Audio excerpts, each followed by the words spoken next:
Imagine yourself ensconced within the absolute safety of your home, listening to the cacophonous and deafening roar of a massive storm as it rages outside. Beyond your walls, the atmosphere has turned violent. The wind is powerful Hello, enough to little rip one. shingles from rooftops and tear heavy branches from ancient, sturdy chip, trees. chip. In the midst of this chaos, a sudden realization strikes you. Only hours ago, a tiny northern cardinal was perched peacefully at your bird feeder. This creature, weighing less than a handful of pocket change, is now somewhere out there, navigating a weather system with enough kinetic energy to demolish concrete buildings and uproot landscapes. Where did it go? How could something so small possibly survive such an onslaught? What backyard birds actually do when the sky falls is a question most people have never paused to consider, and the answer defies almost everything we typically assume about fragility, vulnerability, and survival. For many decades, the field of ornithology focused primarily on the grander scales of avian life, tracking massive migrations across continents or studying the intricate behaviors of nesting during the spring. However, the specifics of extreme weather survival remained a poorly understood frontier. Such events were considered too chaotic, too rapid, and occurring on a scale too small to be studied with traditional methods.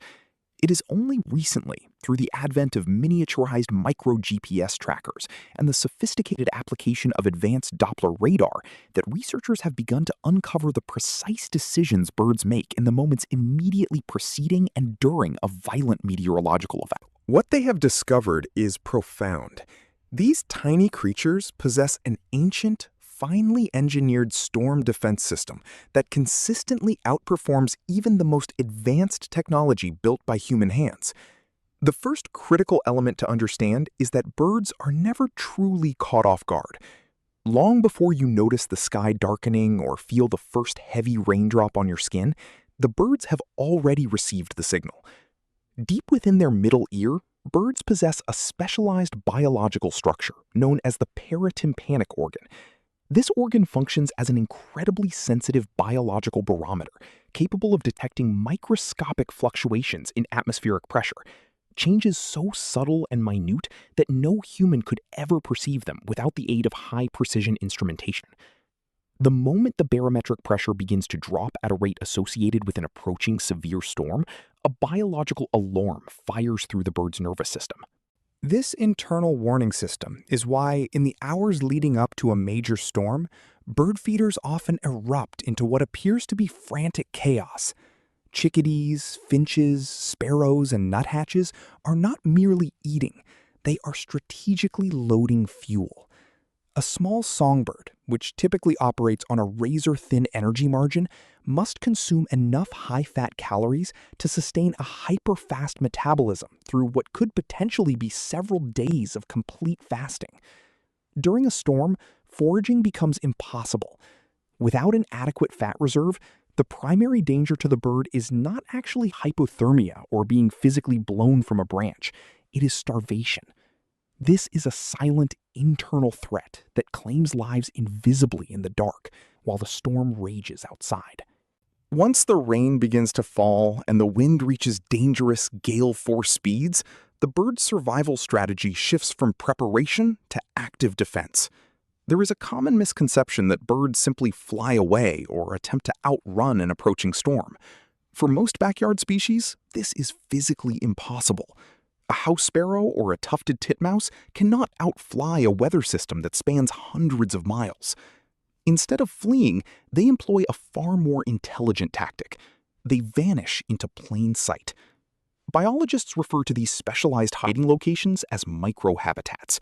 These are the deepest interiors of dense evergreens, the thickest sections of a thorny hedge, or the hollowed-out cavities of a dead oak tree.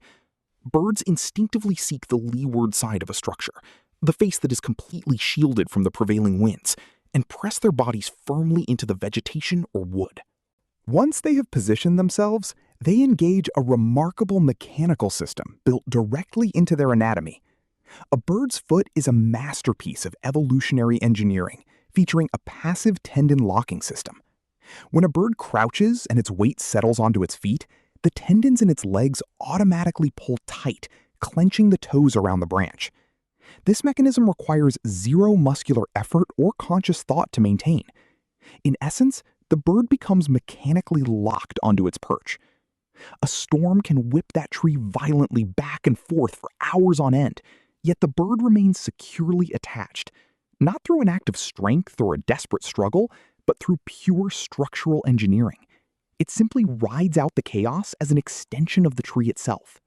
The next significant challenges are the moisture and the plummeting temperatures. Bird feathers are far more than passive insulation. They are a dynamic, active technological system. During a storm, a bird will activate its uropygial gland, located near the base of its tail. This gland secretes a specialized wax-like waterproofing oil. Using its beak in a process called preening, the bird meticulously spreads this oil across every layer of its feathers, creating a hydrophobic surface that sheds water almost instantly upon contact. As rain hits the bird, it simply rolls off the outer layer, ensuring that the downy feathers and skin beneath remain perfectly dry. Simultaneously, the bird puffs its feathers outward, a process known as tilo-erection. This traps a thick layer of warm air directly against its skin, significantly increasing the bird's apparent size. A sparrow enduring a storm may look twice its normal size, but more importantly, it has created a personal thermal bubble. Its core temperature remains regulated even as the surrounding air turns hostile and freezing. However, not every species chooses to hunker down and hide. Larger, more aerodynamically robust birds, such as coastal gulls, terns, and pelicans, sometimes employ a strategy so extreme that it appears reckless to the casual observer. Radar surveillance during major hurricanes has repeatedly captured a remarkable phenomenon: massive flocks of birds flying directly into the eye of the storm. Inside the eye of a hurricane, the conditions are eerily calm, featuring clear skies and still air. It is a column of stability surrounded by a rotating wall of catastrophic wind. Birds that successfully reach the eye are effectively trapped within this moving sanctuary. As the hurricane progresses across the ocean or land, the birds move with it, carried hundreds of miles in a traveling cylinder of calm. They are unable to exit through the deadly eye walls that surround them. When the storm finally weakens and dissipates, these birds are often deposited far outside their normal geographic range, arriving exhausted and disoriented in entirely foreign landscapes. It is a massive evolutionary gamble, but for a bird that cannot survive the turbulence of the eye wall, the eye represents the only viable path to survival. For the hummingbird, none of these standard strategies are sufficient. A hummingbird's metabolism operates at a speed that nearly strains biological comprehension. Their hearts can beat over 1,000 times per minute during peak activity, and they require a near constant intake of nectar to sustain such a rate. A multi-day storm that eliminates access to flowers is not a mere inconvenience. For a hummingbird, it is a death sentence that can arrive within hours. To survive, they enter a state called torpor. Torpor is a profound physiological state that exists somewhere between deep sleep and true hibernation. The bird hangs, often upside down, from a branch and lowers its body temperature dramatically, sometimes to within just a few degrees of the surrounding ambient air. Its heart rate drops from its frantic peak down to fewer than 50 beats per minute, and its breathing slows until it is near imperceptible. To any observer, the hummingbird appears completely dead. In reality, it has paused itself, suspending its own life processes to the absolute minimum required to sustain its cells.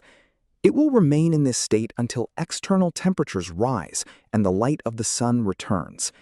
When conditions shift, the hummingbird's body undergoes a rapid restart. The heart rate climbs, the temperature rises, and it flies off as though no time has passed at all. When the storm finally breaks and the sun returns, the surviving birds face one final, grueling danger. They emerge from their hiding spots completely depleted. Their fat reserves have been burned through, and the landscape around them has often been stripped bare. Seeds have been scattered by the wind, insects have been washed away, and natural food caches have been destroyed. The birds that successfully rode out the storm are now in a desperate race against starvation in a temporarily barren environment. This is the moment when your backyard bird feeder becomes truly critical. Filling it immediately after a major storm provides emergency, life-saving calories to survivors who have nothing left in reserve. The wind may have stopped, but for these small creatures, the starvation clock is ticking louder than ever. The next time you watch the sky turn dark and hear the wind begin to build against your windows, you will have a deeper understanding of the drama unfolding outside. Hidden within the hedges, locked onto branches inside thrashing trees, or hanging motionless and cold from invisible perches, an entire community of survivors is executing a system of defense refined over millions of years of evolution. They do not succumb to panic. They prepare, they lock on, and they wait with incredible patience for the light to return. That cardinal you saw earlier will almost certainly be back at your feeder tomorrow morning, a testament to the hidden resilience of the natural world. If you wish to continue uncovering the fascinating science happening right in your own backyard, subscribe and stay curious.